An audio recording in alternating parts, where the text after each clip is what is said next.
This Nissan Pathfinder has transmission issues. Let's see if we can fix them with some fluids, a filter, and solenoids.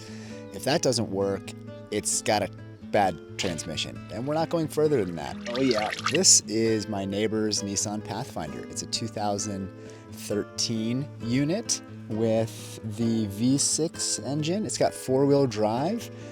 It's kind of nice. It's got some body damage, but apparently it runs, and apparently it don't shift so good. So let's see if we could put a little effort into it today.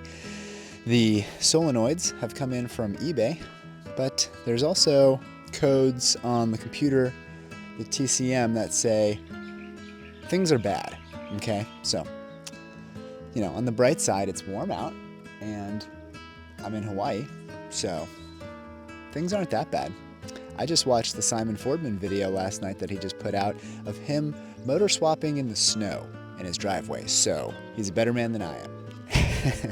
Anyway, let's dig in, see if we can get this puppy running, driving, maybe shifting, and if not, it's my neighbor's problem.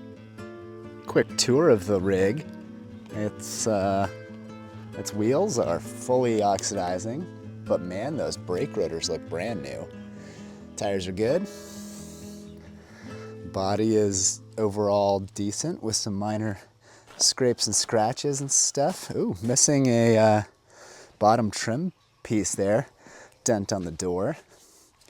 Bumper is doing bumper stuff. Glass is all good. Roof looks fine.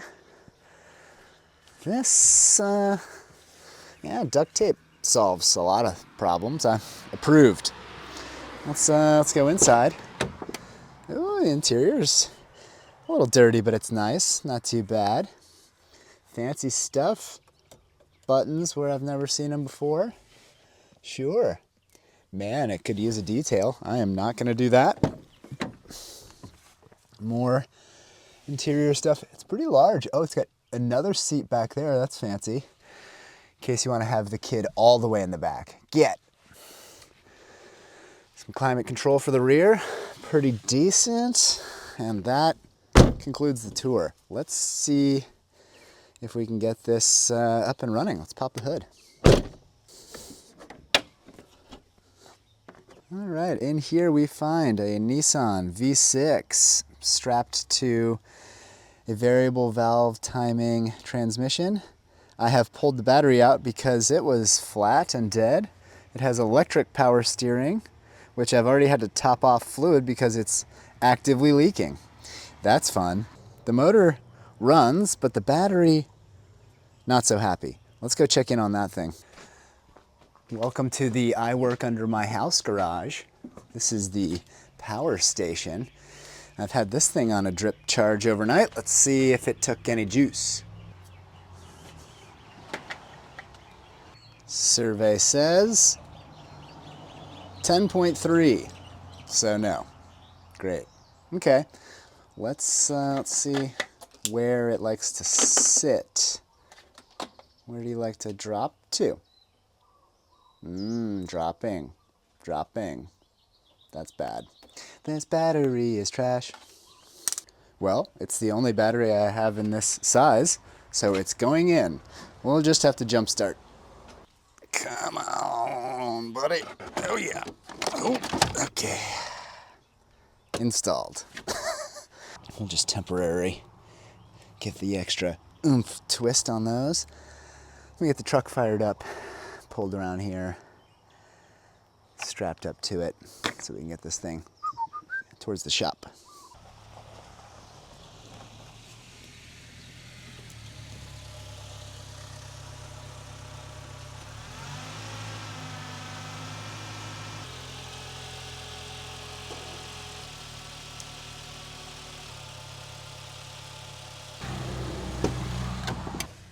$90,000 miles, that's fancy. Look at this, we just got one of these fancy beep boop boop. Oh, nothing. Again, it's just too low on juice.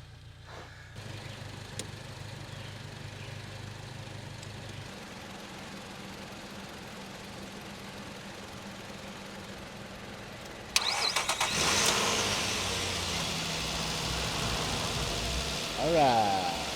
Finally got it jumped off. Let's disconnect all this craziness, put this thing over by the shop. Let's go.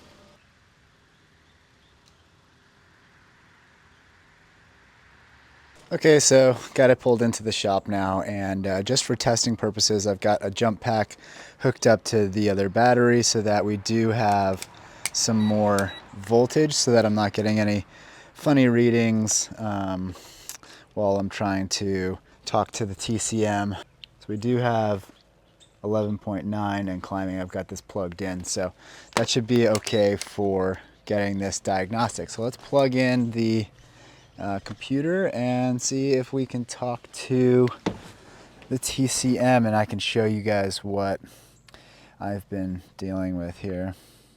So I've been doing a little bit of internet research at the same time as waiting for the parts to come, and what I found out was that these Pathfinders actually have a very common transmission failure. This is a 2013, and in this era, the transmission has a common fault that is called judder, CVT judder, Judder, and when that happens, it basically damages the transmission. And my neighbor said that it was driving normal one day, and then the next day it started like shifting funny and just seemed like the transmission was going out. I've taken it for a test drive, and I know what he means. It feels like it's slipping out of gears, shifting at incorrect times. It's not acting correct. So I've gone through the process that the internet suggested, which is there's a QR code that's on the top of one of the parts of the transmission. You can scan that and you can rewrite the code onto the TCM, because sometimes the judder can be caused by a software issue. It basically means that the code on the transmission control module or the TCM got corrupted somehow. One of the zeros turned to one or whatever. I'm no computer expert. So if you scan that, you can write the code back in that was like the original code to try to reset whatever software glitch has happened. I've done that, and it means before I did it, you couldn't clear the judder code. Like, you would delete it, it would immediately come back. It was not one that you could just delete. I've already gone through and done that part of it, and I guess it took. But I took it for a quick drive. After that, the misshifting and stuff is still there, even if the TCM has the right code. So that makes me feel like we have a shot with the solenoids. Now, again, I'm just a guy with a Google account and a driveway. So I am not a professional. Please don't take this as professional advice. But my best guess is that it could use some parts in the valve body, i.e. shift solenoids that are in the transmission, to either one or two of them is acting up. Maybe they're not giving the right line pressure. I don't know, but it's fairly inexpensive. Like, a whole set of them on eBay was like $75. Some fluids and a filter, I think, at $100 or so. Try and save this car, and if it doesn't work, then it's a bigger issue than that, and it needs a transmission probably. So that's where we're at. I know that was kind of a long-winded way of saying we're going to put solenoids in it, but I want to make sure everyone can see that I've gone through and done what I can so far on a software basis to try to avert trying to have to go under and drop the pan, because I don't want to. It's a messy job, and I don't want to do it. Okay, so I don't know why cars eventually didn't just use dipsticks for the rest of forever, but this car, you have to do the weirdest way of checking its transmission fluid. The dipstick is not for checking, it's for filling. So I need to level the car out. So I'm going to lift the rear, because I don't know if you can see on camera, but we're on a hill. I got to lift the rear, level it out, and then crack a couple of, like a particular bolt off of the trans pan while it's running. Scary. Maybe this will do. Let's try. This looks like a flat section of.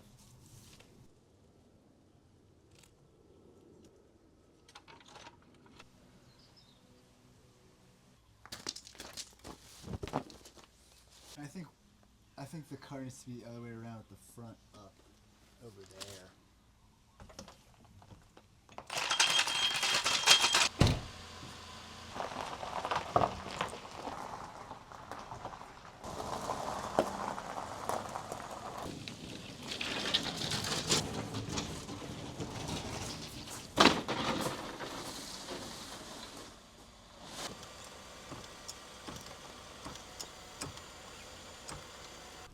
So one part of checking the transmission fluid is that it has to be at the right temperature, and you need to use the scan tool to check the transmission temp because it's one of the readouts. So we're gonna try and find that, get it set up, and then once it's good and hot, we'll pop the bolt off and take a look and see how she does. All right, let me go look up the spec on what it needs to be. All right, we've got her up to temp. We're gonna slide a little pan underneath here and find which one it is. I think, watch the YouTube video, it says this is the one. This is our drain, this is the main pan for the transmission, and then this is the check fluid. So that should have like a small, steady stream coming out of it, like small.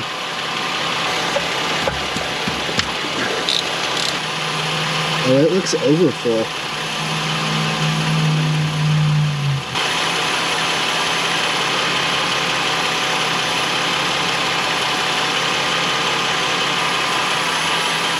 Oh, it's kind of overfull.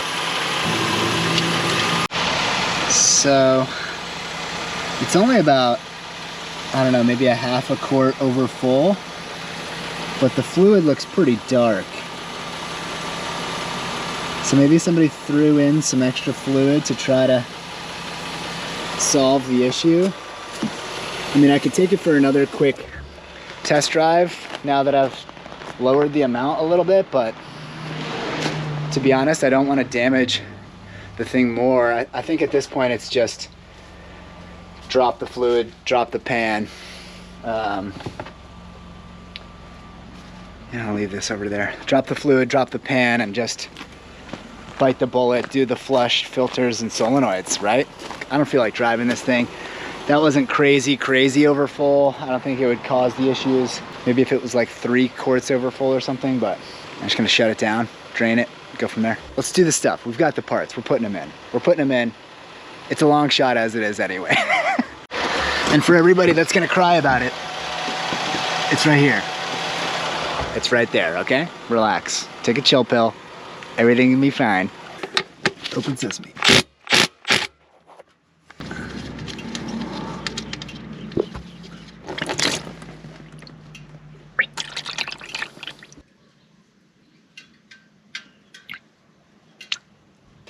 Okay, we'll just pin this up for now and get the rest out when I drop the pan.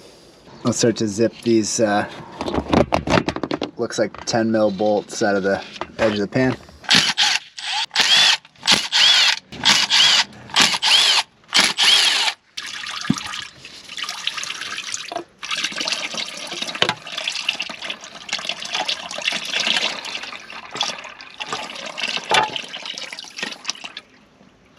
Not bad. That was pretty seamless. A fair amount of clutch material on these magnets. Not too much gunk otherwise though, just some clutchy stuff. Pretty normal. Looks pretty decent other than that. I'll take this out and clean it. Now I gotta figure out which bolts drop the actual valve body because all the solenoids are kind of up in there, which is annoying. Okay, so here's a look at the valve body. So apparently there are labels on the bolts, which is nice. Some of them have a 7 and a dot, and some of them have a circle and a dot. And I guess it's the circle ones that will remove it from the transmission, whereas the 7s would remove parts of the internal valve body from each other. So we're just gonna look for the ones with a circle, pop those out. This thing should drop out except for the harness. So I'm just gonna zip these circle ones out whenever I find all of them. Easy peasy lemon squeezy, right? 7, 7, 7, 7, 7, 7. That's weird. I don't see any circles. 7, 7, 7. They're all 7s. Someone replace this. None of mine have circles. Just don't take a 7 out, I guess? Huh.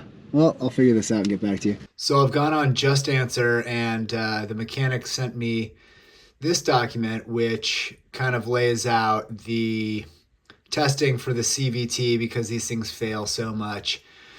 You're supposed to inspect the chain to see if it's been slipping and all that kind of stuff. I don't have that ability, but it does show further down here what uninstalling and reinstalling the valve body looks like. So we've got these marked bolts that you see dotted there and their lengths. It's a little different in these images. There's only like a slight discrepancy in here, but yeah, here's mine. That's literally the one that we're working on. So this one's just a slightly different. You can see right there it says that's 2A, and I'm working on a 1A, but honestly I think it's going to be close enough. These reference bolts actually are the ones that do have the 7s on them. So like that corresponds to this stuff that's around this edge here too. So I'm gonna go off of this and start cracking this thing apart, see if we can get this valve body out. Okay, let's start with this filter.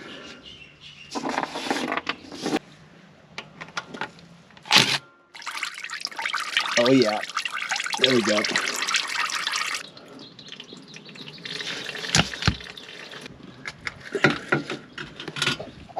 Got it. All right, well, we've got the valve body into the bench situation. Going one by one and having the good ones on hand and just getting each of these solenoids out of here without breaking anything else while we're in here, because these things are sensitive. Luckily, I don't think there's any check balls or crazy stuff like that. So let's just go one by one and try to pull these solenoids out, replace them immediately as we go here so that I don't mess anything up. Easier said than done. How does all this? Oh, okay.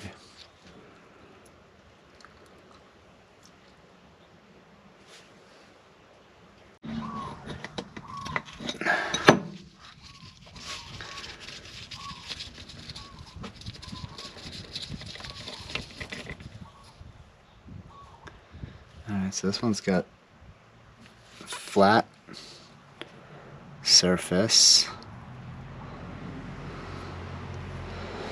I'm gonna try that. I'm gonna keep these. So I guess, based on those diagrams that the man on the computer showed me, the chain that's right there is generally the issue. And it looks like it's riding up against some crazy disc.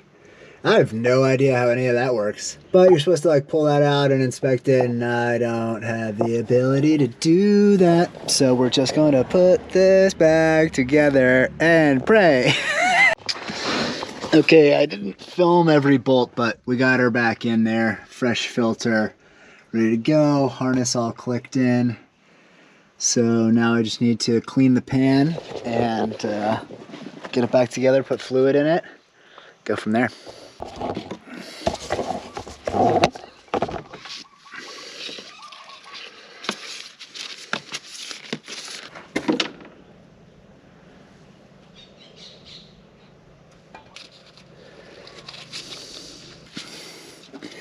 I bet this is the first service that this transmission's ever gotten, based on that fluid and that filter and the torque spec on all this stuff. I mean, maybe it got fluid at some point, but it was pretty dark. I wonder if even just fluid would have saved it.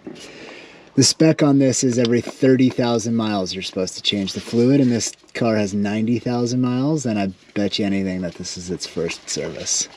Okay, so we got it all buttoned back up down below, and I've got some CVT fluid to get back into it here. As you saw in the beginning, taking this little dipstick thing off the top of this fill port, huge pain. They made that hard to do, probably because they don't want people messing with this fluid.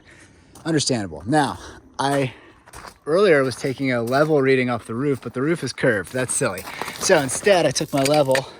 Now we're getting a level reading off of the rail. Look at that. The rail is level, close enough. So that's better. And I don't think I have enough CVT fluid because I dropped out probably 5 to 6 quarts, and I've only got 3 left in this unit. So I gotta get another one of these in town, which means I'm going to take a break and go surfing and grab it in town, come back, jumpstart this thing, do the whole run around. So I'll see you after that.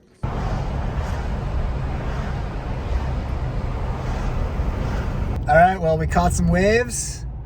We did the thing, and now we're headed into the sunset, into town to get some of that CVT, stuff it into this Pathfinder and see if it did anything, all this work. Hopefully, we'll see. Well, good morning. It's the next day. Got our CVT fluid from O'Reilly's last night. It was literally the last jug of the stuff, so that's good. Let's fill this thing up, get it jump started, check the fluid level on it, top it off, and finally take that test drive that we're all wondering about. I think 50-50. Put a comment. What do you think? Is this gonna work?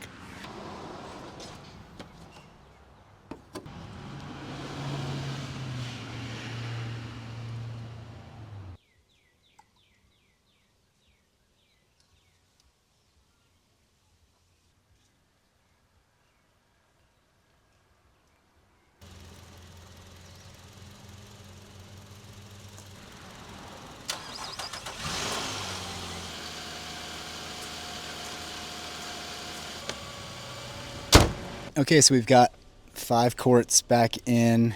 Turns out that the other jug I had was actually dirty oil, so that's not gonna help. Got the 5 quarts fluid in. I've got it leveled back out. Now we're plugging in to check the temperature of the fluid as the truck warms up here. And then we'll check level, make sure that that's all squared away, and then fingers crossed on a test drive, we'll see if any of this worked or if the transmission is trash. All right, guys, moment of truth. Let's see if what we did helped or if this thing actually just has a bad trans from the damage. All right, here's the real test. First gear. Oh.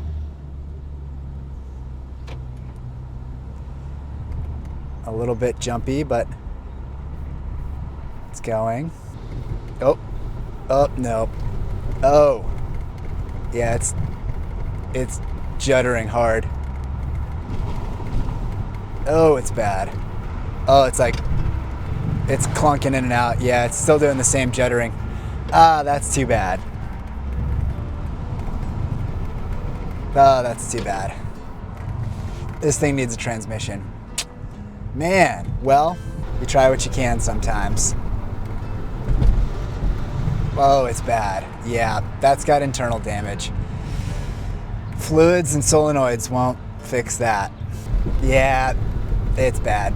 I don't know if you guys can tell, but it's like, it feels like it's constantly slipping and dropping out of gear and then jumping back in. It's toast. This transmission's toast. Ah, yep. Probably just doing more damage at this point. Well, unfortunately, gonna have to tell my neighbor that this thing is ready for the scrap yard or mechanic special. This is not my cup of tea, doing a whole transmission on something like this.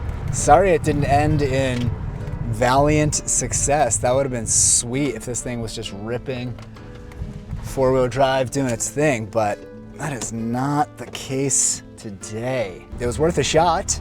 You know, you miss every shot you don't take, right? So anyway, this thing is gonna be passed back to my neighbor, and we're gonna move on to the next project. So thanks for following along, subscribing, all the good stuff. Appreciate it. We'll see you guys on the next one.